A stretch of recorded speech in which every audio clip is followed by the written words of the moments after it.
성경 말씀은 열왕기하 8장 7절 말씀부터 보였습니다.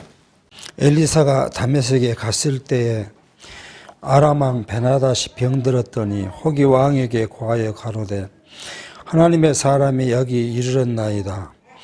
왕이 하사엘에게 이르되 너는 손에 예물을 가지고 가서 하나님의 사람을 맞고 저로 말미암아 여호와께 나의 이 병이 낫겠나 물으라. 하사엘이 드디어 맞으러 갈새 다메섹 모든 아름다운 물품으로 예물을 삼아 가지고 약대 40에 싣고 나아가서 저희 앞에 서서 가로되 당신의 아들 아람 왕 베나닷이 나를 당신에게 보내어 가로되 나의 이 병이 낫겠나이까 하더이다.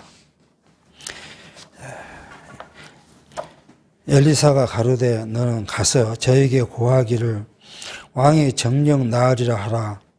그러나 여호와께서 저가 정령 죽으리라고 내게 알게 하셨느니라 하고 하나님의 사람이 저가 부끄러워이까지 쏘아 보다가 우니 하사엘이 가로되 내 주여 어찌하여 우시나이까. 대답하되 내가 이스라엘 자손에게 행할 모든 악을 내가 알미라. 내가 저희 성에 불을 놓으며 장정을 칼로 죽이며 어린아이를 매어 치며 아이벤 부녀를 가리리라. 하사엘이 가로되 당신의 개 같은 종이 무엇이간데 이런 큰 일을 행하오리이까. 엘리사가 대답하되 여호와께서 내가 아람 왕이 될 것을 내게 알게 하셨느니라. 우리는 8장을 통해서 게하시와 그 엘리사를 봉양했던 그 여인의 일들을 이제 살폈습니다. 우리가 7장까지 모든 일들이 하나님의 언약에 기초해서 그 기초가 된 언약이 성취되었다는 사실을 우리가 이제 계속 살펴왔고요. 지금 이 마지막 단계에서 이제 하나님께서 엘리사를 통하여 하사엘을 왕으로 세우는 일들을 이제 마지막에 살펴갈 것으로 보여집니다. 그러니까 결국 하나님께서는 우리가 열왕기 19장으로 이제 우리가 돌아가서 살펴봐야 될 것이 뭐냐 그러면 엘리야가 아합의 아내 이사벨에게 이 핍박을 받고 도망을 갔는데 어디까지? 호렙산까지 갔다. 물론 과정은 또 우리가 여러 가지 있을 수 있지만 과정 가서 거기서 하나님께서 엘리야에게 했던 이야기 그게 이제 왕상 19장 15절에서 17절의 말씀이죠. 첫 번째는 뭐죠? 엘리사를 선제라 기름 부어서 선지자로 세워라. 그래서 자기 대를 잇게 하라. 그렇게 말한 것이고요. 두 번째는요. 예후를 왕으로 세워라. 기름 부어서 왕을 세워라. 세 번째는 아람 사람이잖아요. 이 오늘 나오는 하사엘을 왕으로 세우라고 하셨던 세 가지의 일을 이제 명령했던 것을 우리는 살펴갑니다. 그러니까 지금 이제 이 왕하 8장, 9장 계속 갈 때 계속 이것이 기초된다는 사실이에요. 이 뭐 갑자기 누가 하나 탁 튀어나오는 것이 아니라 이미 하나님께서는 엘리야에게 하셨던 일이 결국 이제 첫 번째는 엘리사를 자기의 제자로 삼았던 것은 이미 이제 앞에 살폈고요. 이제 예후와 하사엘을 왕으로 삼아서 북이스라엘 어떻게 할 것인가에 대한 것들을 이제 살펴갈 것입니다. 오늘 그 첫 단계가 바로 이제 7절의 말씀입니다. 엘리사가 왜 다메섹에 갔는지 알 수는 없어요. 성경에 그것을 말한 것은 한 군데도 없습니다. 그런데 엘리사가 다메섹을 갔다. 이 다메섹은 뭐예요? 아람 나라의 수도이죠. 남은 나라를 지금 간 거예요, 지금. 그런데 그때 뭐가 생겼어요? 아람 왕, 이제 이 베나닷 2세죠. 베나닷이 병이 걸렸는데 이게 자기가 봐서 이게 곧 죽을 것 같다는 느낌이 들었던 것 같죠. 그러니까 옆에 사람들이 엘리사가 이 다메섹에 왔다고 이야기하니까 과거에는 이 사람이 엘리사를 죽이려고 했던 사람이잖아요. 그런데 이제 자기가 몸이 아프니까 자기 이제 신하의 하사엘에게 가서 엘리야에게 내 병이 낫는가 여쭤봐라. 그렇게 이제 이야기를 했고, 이 하사엘이 가서 엘리야를 만났는데, 엘리사가 하사엘에게는 왕은 낫지만은, 근데 정말 죽을 것이다. 그렇게 이야기했다고 지금 말씀하고 있습니다. 그러니까 우리는 기막힌 우연이라고 볼 수 있겠죠. 엘리사가 다메섹을 갔고, 그때 아람왕 베나다시도 아프기도 하고, 그리고 또 거기에 누가 있었어요? 앞으로 역사의 핵심 인물인 하사엘이 왕의 신하로 있었고, 정말 이런 우연일 수 없죠. 그러니까 하나님의 언약을 이해 못하면 세상이 다 우연이에요. 오늘 우리가 만나는 것도 우연이에요. 세상 오늘 내일 누구를 만나는 것도 다 우연한 거예요. 그렇게 해석할 수밖에 없어요. 그러니까 뭐예요? 우리가 어떻게 살아야 한다고요? 착하고 선하고 봉사하고 어쩌고 저쩌고 그렇게 살아야 나하고 우연히 만난 사람에게 관계가 좋아질 것이고, 모두가 그렇게 인간적인 것으로 해석할 수밖에 없어요. 근데 우리는 이게 우연이 아니라 하나님의 섭리라는 거죠. 하나님께서 언약하시고 그 언약이 성취되어 가는 과정, 그 성취 섭리를 우리가 이제 성경을 통해서 살펴갑니다. 근데 이게 이렇게 아는 일이 쉽지 않다는 거예요. 아는 것은 그냥 지식으로 안 것이 아니라 그게 내게 들어와서 신령한 내 삶을 지배하도록 알게 하시는, 확신을 주시는 일이 그렇게 쉽지 않다는 겁니다. 이스라엘 백성에게는 뭐요? 다윗을 왕으로 BC 1000년에 세웠는데, 그 다윗 왕국이 하나님께서 그들을 보호하셨다는 것을 알게 하는데, 언제까지요? 585년에 유다가 멸망되시니까 500년을 가리켜도 이스라엘 백성들은 잘 알지 못해요. 그렇게 믿지도 못하고. 북이스라엘에게는요, 932년에 분리를 해가지고 722년에 한 210년간 가리켰음에도 불구하고 북이스라엘 하나님을 믿지도 않고 섬기지도 않아요. 이게 보이지 않는 하나님을 믿는다는 게 쉬운 일이 아니라는 거예요. 그러니까 뭐 해야 돼요? 보이는 것을 믿는 것이 더 쉽잖아요. 그러니까 북이스라엘도 마찬가지고 남유다도 보이는 것에 함몰되어 가요. 이방 신들을 섬기는 데 가면 신상을 만들어 놓고 그 앞에 가면 좀 사람이 엄숙해지잖아요. 그런 맛이 있어야 되잖아. 그런 맛. 인간적 욕구로 보면 그런 맛이 있어야 돼요. 아니 부처도 작은 부처 앞에 가면 별로 우리가 안 쫄잖아요. 거대한 거. 그것도 석상보다는 뭐세요? 빛이 팍팍 나는 그 부처 앞에 가면 사람들이 경건해지잖아요. 그게. 그런 맛이 있어요. 그러니까 교회가 무엇을 해야 돼요? 앞에다가 뭘 만들기 시작한 거예요. 앞에다가. 그러니까 오면 그걸 보면서 엄숙해지고 경건해지고. 그러니까 뭐야, 십자가를 했는데 십자가에만 제가 생각해보면 저 어렸을 적에는 십자가에 있는 교회 별로 없었어요. 그러니까 어느 순간에 보면 교회가 이제 예쁘게 건축하고는 뭐예요? 딱 가운데 십자가를 놓고. 십자가만 놓으면 그때 또 그렇게 식상하니까 거기다가 은은한 빛을 내가지고 뭔가 있을 것 같은, 신비한 것이 있을 것 같이 그렇게 만들고. 또 그러더니 그 밑에는 십자가 밑에 뭐예요? 상을 만들어 놓고 큰 성경 찬송을 갖다가 피워놓고. 모두가 뭐예요? 눈에 보이는 것에 함몰된 거예요. 그러니까 하나님께서는 그거 하지 말라고 하시잖아요. 최초의 모세에게 율법을 줄 때 뭐예요? 뭐 어떤 형상도 만들지 말라. 내가 나한테 제사 지내러 가갖고도 뭐야 한다고요? 사람이 뭘로 다듬어 가지고 제단을 만들지 말고 그냥 자연서 그대로 놓고 나한테 제사하라. 어떤 것도 만들지 마라. 그렇게 되면 뭐예요?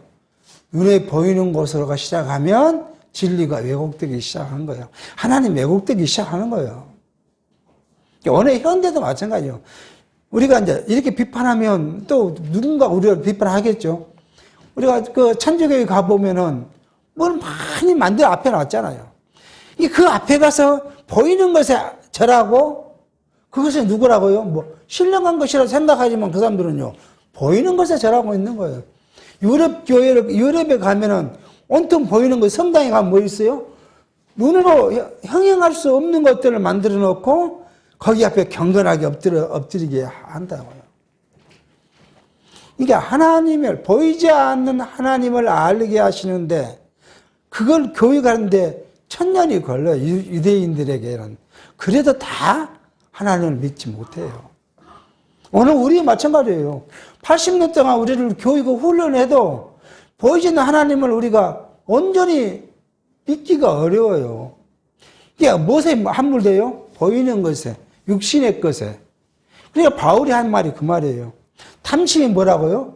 곧 우상이라고 이야기하는 거예요. 보이지 않는 하나님, 제발 우리한테 보였으면 얼마나 좋겠어요. 하나님의 빛이라도 우리에게 보여주면 얼마나 좋겠습니까? 그러면 우리가 확실히 믿을 수 있지 않겠어요? 근데 하나님은 몰라요. 성경 말씀을 통해서 우리에게 자신을 계시해 주고 있는데 성경은 별 볼 필요가 없고 뭐 보이는 것을 갖고 이야기하고자 하니까 교회가 진리가 왜곡되고요. 진리가 왜곡되니까 뭐래요? 다 인간적인 거무와 실수밖에 남지 않는 걸 이제 볼 수가 있습니다. 얼마나 우리가 조심하고 경계할 것인지. 지난 시간 살폈지만 바로 개인에 대한 요한이 개인을 통해서 벽그리스도, 비진리를 경계할 때 뭐예요? 그거예요. 개인적인 우리 육체의 것을 가지고 뭔가를 나타내보고자 하는 것. 그걸 조심하라고 경계했던 모습을 우리가 이제 살펴가게 합니다. 이렇게 엘리사가 하세를 이제 들어서 이야기하는데 오늘 이제 11절 말씀 보니까 엘리사가 하사엘을 뚫어지게 이렇게 막 민망할 정도 뚫어지게 보다가 울었다니까 얼마나 하사엘이 뜨끔했겠어요. 갑자기 왜 자기한테 이렇게 쏘아보더니 우지? 내가 뭐 잘못했나? 뭐 그렇게 당황했을 거 아니에요. 그게 왜 그러십니까? 물으니까 너가 이스라엘 내 백성들에게 할 일을 내가 안다. 내가 뭐 할 건지 아냐? 이스라엘을 정복하고 이스라엘 사람들을 죽이고 성에 불을 놓고 남자는 다 죽이고 어린아이도 메어친다는 거 막 뭐 던져버린다는 거지 않아요. 성벽에서 던져버리고 그런 일을 하겠다. 그런 정도면 또 이게 그나마 낫겠죠. 아이 벤 여자를 배를 가른다는 거잖아요. 얼마나 잔혹한 일을 하겠다. 이 잔혹한 일을 너가 할 것을 내가 아니까 너를 보고 내가 운 것이다. 그러니까 나 같은 지금 내 베나다 2세의 종이 내가 무엇이간데 그런 일을 할 수 있겠습니까? 그러니까 엘리사가 너가 왕이 될 것이다. 자, 그렇게 이제 말을 마칩니다. 우리 성경교는 보니까 그렇게 했더라고요. 이 하사엘의 잔인한 일을 하게 된 일을 배를 가리고 이런 일들을 이제 하사엘이 매우 잔악한 일을 이제 설명했다고 이야기하는데 물론 하사엘의 잔혹한 일을 설명한 것이면 맞죠. 근데 우리는요 이 깊은 소액에 있는 건 뭐예요? 하나님께서 엘리야를 통해서 했던 약속이 이제 성취되는구나 라는 걸 알게 한 것이죠. 이미 우리가 자주 살핍니다마는 뭐라고요?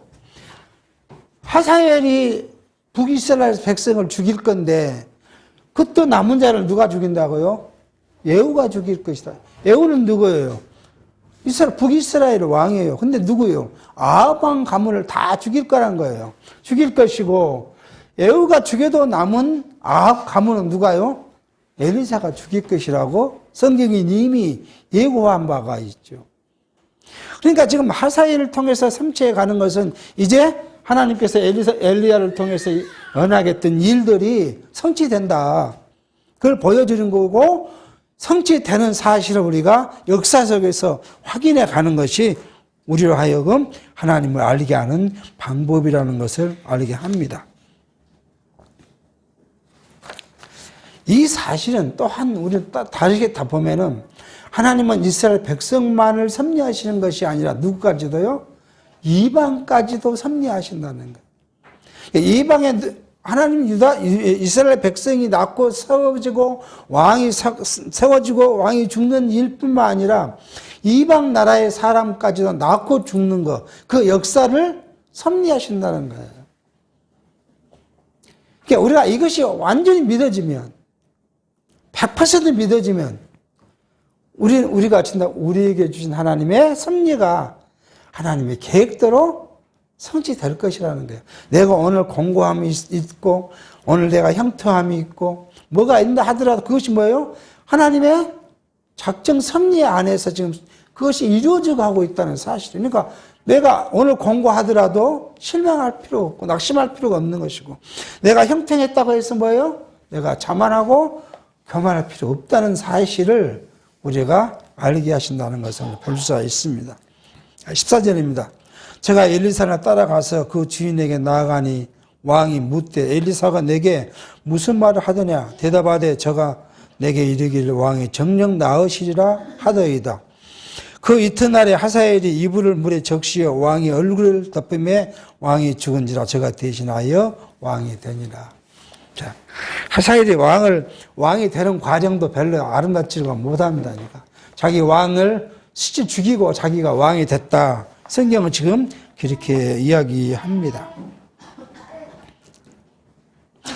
자, 이것은 이미 오늘 그 앞에서 말씀드린 것처럼 하나님이 엘리야에게 예언했던 사실대로 이루어진 것이고 엘리사를 통해서 말한 것이 이루어졌다는 사실을 이제 보여주는 것이고요.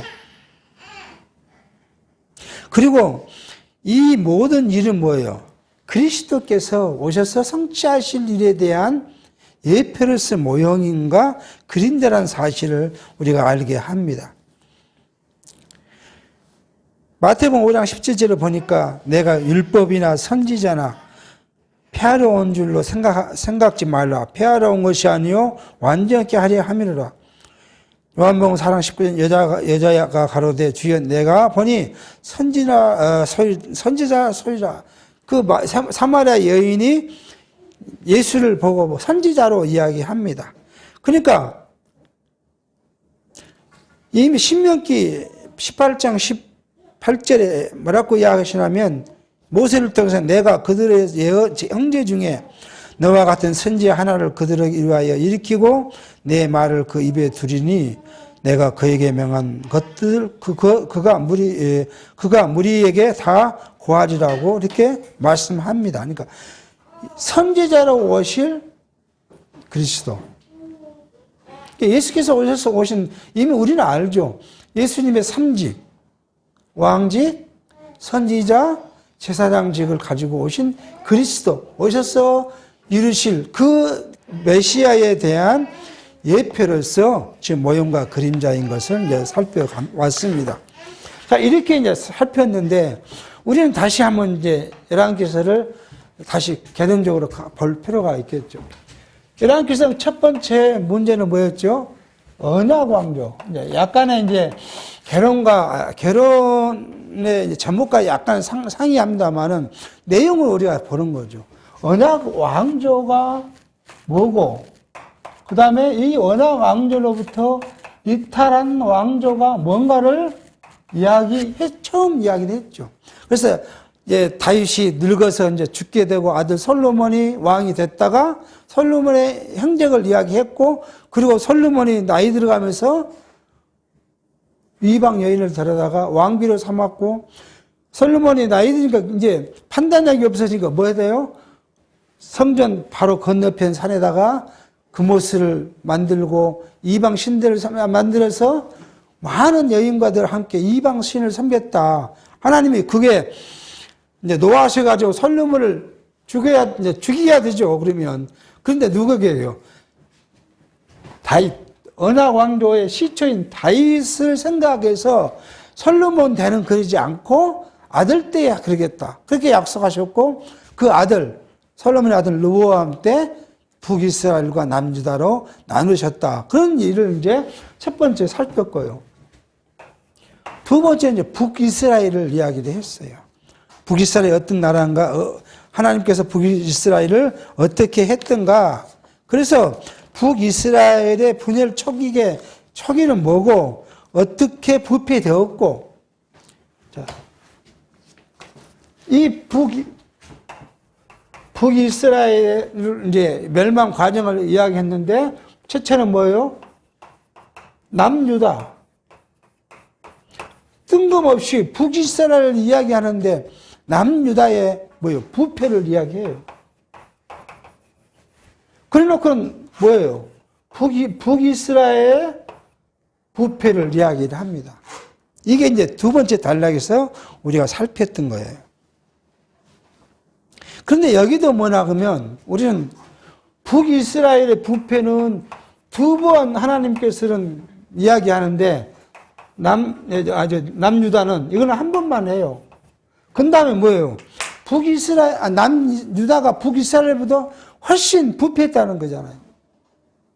그럼에도 불구하고 우리 인간적으로 보면 훨씬 부패한 남유다를 멸망시켜야 되는데 하나님은 그렇게 안 하시겠다는 거거든요. 북이스라엘을 멸망시키겠다는 거예요. 왜요? 어디서 시작해요? 이때요.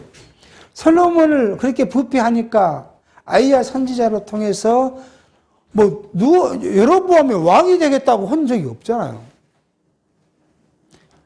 솔로몬이 여로보암이 젊은 사람이 일도 열심히 하고 정말 지식도 많으니까 자기 종을 신하를 삼아가지고 자기 족장 그 족속에 감독을 삼아서 일을 시켰어요. 근데 보니까 여로보암이 너무 인기가 있으니까 솔로몬이 보기에 저게 잘못하면 날 배신가 없구나 그런 생각이 들어서 여로보암을 죽이려고 그래요.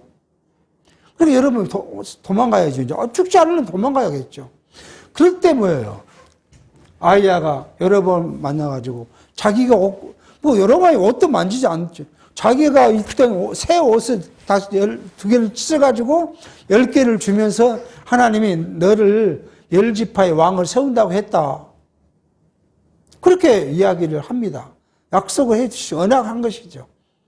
그러고 나서 하는 일이 뭐죠? 내가 북이스라엘 너를 뭘로 한다고요?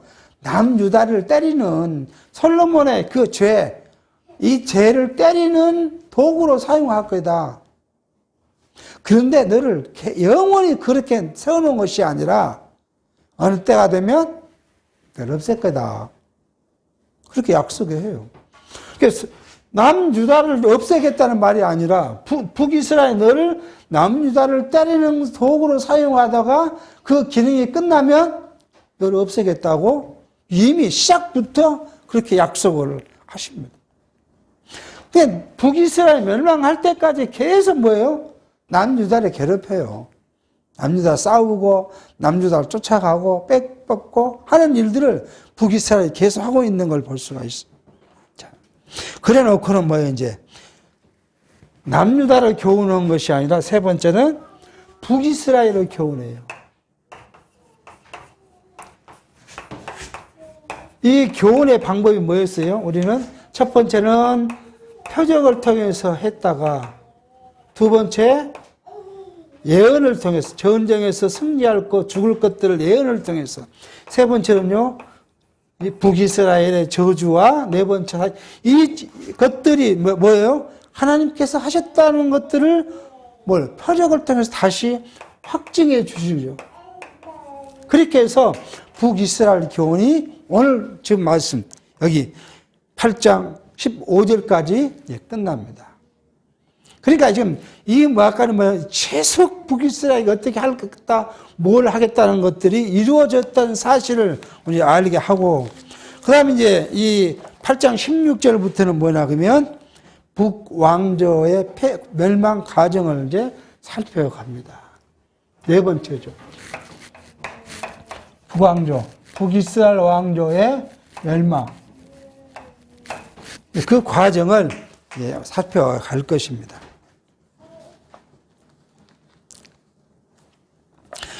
열왕기 하 8장 16절, 17장은 어떤 내용을 갖고 있냐면 여호와 하나님께서 다윗 왕조를 이탈한 북왕조를 패망케 하신 섭리를 나타내는데 그 중에서요 또 이렇게 이야기를 합니다. 8장 16절, 15절에는 첫 번째 나온 것이 남유다. 계속 나와요. 남유다의 부패. 먼저 북이스라엘 멸망시킬 것인데 북이스라엘 이야기한 것이 아니라 남유다의 부패를 이야기하고 그리고 뭐요? 북이스라엘의 부패를 이야기해요. 남북의 부패를 이야기를 합니다. 그래 놓고는요, 이제 북이스라엘 왕조의 멸망을 살펴갑니다. 이 북이스라엘의 멸망. 그러니까 이 열왕기 상하의 핵심은 뭐예요? 연합 왕조는 보호하시고 언약되지 않는 북왕조는 본인의 사용 방법대로 사용하시다가 때가 되면 멸망시키겠다는 거예요. 그런데 이것이 누가 하셨다고요? 하나님이 하셨다는 거예요. 이걸 계속 우리에게 알게 하시는 방법이 뭐예요? 두 나라가 다 부패했다. 남쪽은 너는 북쪽보다 더 부패했다. 자주 말씀하지만 왜 남쪽이 더 부패했냐 그러면 남쪽은 뭐가 있어요? 하나님을 섬기는 성전이 있어요. 성전에서 늘 성전을 바라보면서 누구를 생각해야 돼요? 하나님 여호와를 생각해야 돼요. 그런데 북이스라엘은 성전을 쳐다보면서도 성전을 갈 생각을 하지 않아요. 성전에 가서 제사할 생각도 하지 않아요. 어디서 가요? 산당에 가서 제사를 좋아해요. 산당에. 하나님의 율법으로 내가 너를 어디서 만나겠다고요? 성전에서 만날 것이다.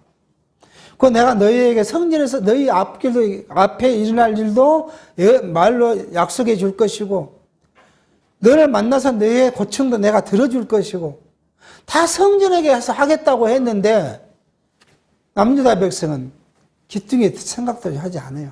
그리고 어디가 좋아요? 산당에 가서 제사하는 거죠. 이게 산당 제사가 우상을 숭배했다는 건 아니에요. 남유다가. 그냥 이건 우리가 말하면 바울이 말한 것처럼 알지보다 뭐 하는 거예요. 저들이 정말 하나님 여호와를 알았다면 어디로 가야 돼요? 성전으로 가야죠. 근데 제사는 해요. 당시에 모든 가나안 족속들이 다 제사하잖아요. 어디서요? 산당에 가서 제사하잖아요. 그런 의미로 제사하는 거예요.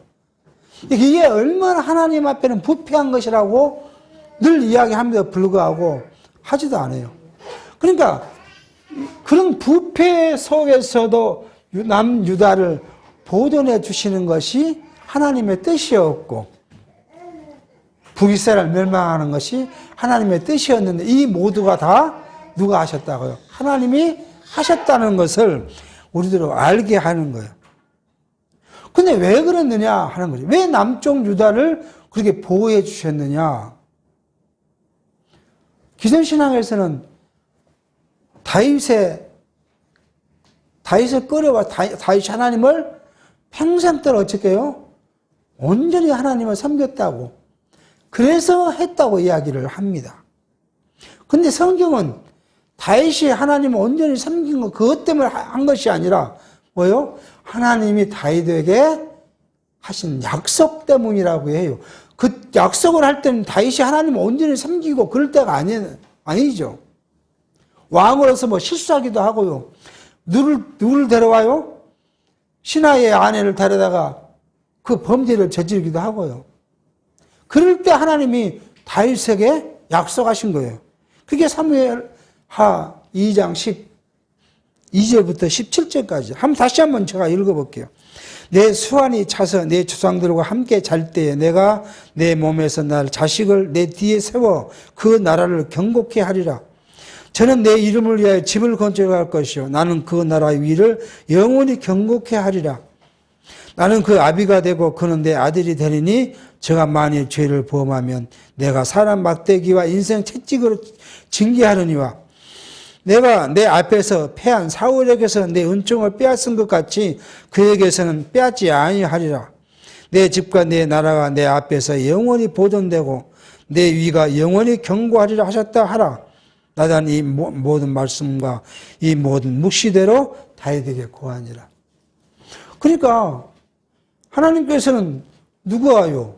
사울이 범죄하니까 사울의 집안을 하루아침에 명하게 멸망시켜버리고 말았잖아요. 아버지와 아들이 같이 전쟁터에 갔는데 어떻게 했다고요? 같은 곳에서 죽게 만들어버리잖아요. 근데 나는 아무리 다윗의 가문이 그렇게 나를 배반하고 범죄한다 하더라도 뭐예요? 그렇게까지는 안 할 거다. 그냥 때리기만 할 것이지 그 집을 온전히 망하게 하진 않을 것이다. 라고 약속을 하신.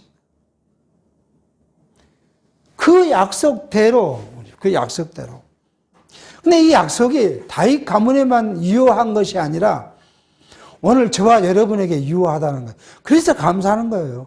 저희가 아무리 하나님을 멀리하고 범죄하고 또 실수해서 하나님으로 떠난다 하더라도 한번 나를 창세전 그리스도 안에서 나를 자기 백성으로 삼으셨기 때문에 우리가 비록 실수한다 하더라도 나를 영원히 멸망시킨 것이 아니라 잠시 나를 훈련시키고 교육하여 때리기도 하고 하지만 나를 어떻게 한다고요? 영원한 나라의 때까지 나를 버리지 않으시고 나를 보호해 주시고 보존시켜 주실 것이라는 것이 이것을 통해서 확신함으로 내가 실망하지 않는 거예요. 우리가 가끔 그러잖아요. 가끔 우리는 실망할 때가 있어요. 내가 정말 이렇게 하고 하나님의 자녀일까? 그런 고민에 빠질 때도 있어요. 진짜 하나님이 나를 하나님의 예뻐하는 자녀로 삼았다면 나를 이렇게 공고하게 하실까? 그렇게 생각될 때도 있어요. 내가 하도 힘들면. 근데 그것이 뭐예요? 교육이라고 훈련이라는 것을 통해 하나님이 나를 인생의 채찍과 그것으로 나를 훈련시키는 도구라는 거예요. 그럼 내 결과는 뭐예요? 다윗의 왕가가 그리스도 올 때까지 보존된 것처럼 내가 하나님의 나라에 까지 나를 승리케 하실 것이라는 것이 하나님이 나와의 약속이기 때문에 그 약속을 믿고 내 지금의 힘든 것을 견딜 수 있고 내가 형통하고 성공했다고 하더라도 뭐예요? 내가 하나님 앞에 겸비하고 겸손해질 수 있는 것. 하나님께서 나를 하셨다고 하니까 그것을 지금 또 장구한 시간 동안에 알게 합니다. 그것을 우리가 좀 배워가게 할 것입니다. 먼저 다윗 왕가의 부패를 이제 남북의 부패를 한번 보겠습니다. 이스라엘 왕 아합의 아들 요람 제5년에 유다 왕 여호사밧이 오히려 위에 있을 때에 그 아들 여호람이 왕이 되니라. 여호람이 위에 나갈 때 나이 32세라. 예루살렘에서 8년을 치레하니라. 제가 이스라엘 왕들의 길로 행하여 아합의 집과 같이 하였으니 이는 아합의 딸이 그 아내가 되었습니다. 제가 여호와 보시기에 악을 행하였으나 여호와께서 그 종 다윗을 위하여 유다 멸하기를 즐겨하지 아니하셨으니 이는 저와 그 자손에게 항상 등불을 주겠다고 허하셨습니다. 이 여호사밧과 이스라엘의 물로 보면 4대 왕이죠. 여호사밧 왕 때 아들이 있었는데 그 여호람이었고 상대 북이스라엘은 누구예요? 요람 제5년에 아합의 아들 요람 제5년에 왕이 됐다. 그런데 이 여호사밧이 이미 앞에서 살폈어요. 여호사밧이 개인적으로는 크게 범죄하고 부패하지 않았는데, 요셉이 한 것이 뭐요? 아합과 동맹이었어요. 이 세 가지 동맹을 했다잖아요. 군사 동맹, 상업 동맹, 그 다음에요, 혼인 동맹. 그래서 자기 아들 요람과 아합의 딸과 혼인을 시킨 거죠. 그래서 여호사밧이 아합이 기럇 나못을 치러 갈 때 올라같이 갇히다가 고통을 받기도 하고, 하나님께서는 뭐예요? 버리기로 한 약속한 이 나라 왕과 동맹하고 혼인을 맺고 사돈지간하고 인간의 방법으로 좀 편해보자는 거잖아요. 여호사밧이 북이스라엘하고 이게 혼인을 하면은, 상을 동맹을 하면은 북이스라엘 남쪽을 침공하지 않을 거니까 인간의 방법으로 지금 했던 일을 하나님은 이걸 부패했다고 이야기를 한 거예요. 여호사밧이 우상을 섬기고 그런 것이 아니에요. 상당히 하나님 앞에는 가까이 나가려고 노력을 했는데 무엇을 의지하지 않았어요? 하나님 여호와를 의지하지 않고 인간을 의지한 것이 뭐예요? 하나님 앞에서 여호사밧이 부패했다고 이야기를 합니다. 그러면 하나님께서 이걸 치고 싶은데, 때려야겠는데, 뭐였다고요? 오늘 본문 말씀에 19절에 누구를요? 이 다윗을 생각하니까, 다윗의 나라에 내가 등불을 꼭 끄지 않고 하나는 주겠다고 했잖아요. 한 등불은 예루살렘에 남겨두겠다고 했는데, 그걸 마저 끌 수가 없으니까, 이 유다 메라기를 즐겨하지 않으셨다고 해요. 그러니까, 신약성경에서 뭐래요? 하나님이 사랑하는 자기 자녀를 기다리는데, 자기에게 이렇게 돌아올 때까지 기다리는데, 언제까지요? 하루가 천년처럼, 천년의 하루처럼 우리를 기다리신다는 거예요. 그게 하나님의 사랑이에요.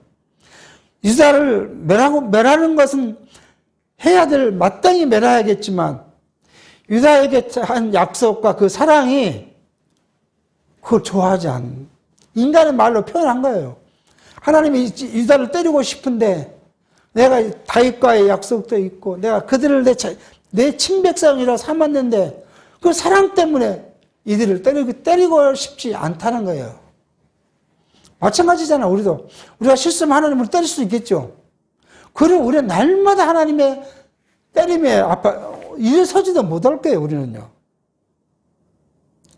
여기 세상 사람이 누가 아무리 하나님을 잘 믿고 새벽마다 기도하고 저녁에 철야 기도하는 사람이라도 어떻게 하나님을 떠난 일이 없겠습니까? 하루에도 수없이 있겠죠.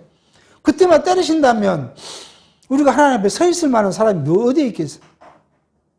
근데 하나님은 우리를 그렇게 사랑하신다는 거예요. 누구처럼요?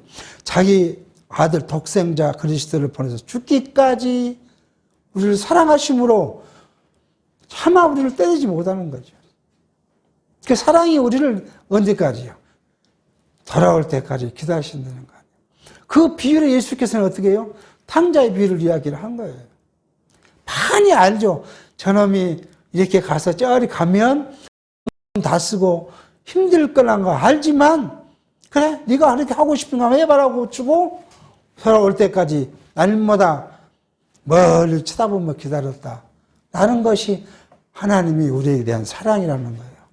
그걸 우리가 힘을 입었기 때문에 당당히 하나님께 나가는 거잖아요.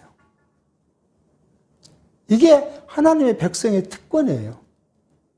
이게 하나님의 자녀된 우리들의 특권이고 그리스도의 몸된 우리의 특권인 거예요. 우리가 어떤 상황이 돼도 하나님 나라를 사랑하시니까. 이렇게 이야기하면 막연해요. 근데 여러분 가정으로 한번 들어가 보십시오. 여러분 자녀가 또 내가 누구야 자녀가 됐을 때 아무리 내가 실수하고 뭐 해도 집에 들어가면 맞아 죽을 만한 일을 범했다 해도 막상 내가 집에 들어가서 아버지하고 어머니하고 부르고 들어가면 우리 부모님은 우리를 죽이지 않고 때리지 않고 다 감싸주고 여러분 자녀를 그렇게 감싸주고 키웠잖아요. 이게 하나님의 사랑의 인간적 모습으로 보여주는 거예요. 그러니까 하나님을 우리가 사랑할 수밖에 없는 거고 하나님을 섬길 수밖에 없는 이유가 여기에 있는 거죠. 오늘 그것을 지금 알게 하는 섭리 과정을 쭉 이제 다음 페이지로부터 살펴가도록 하겠습니다.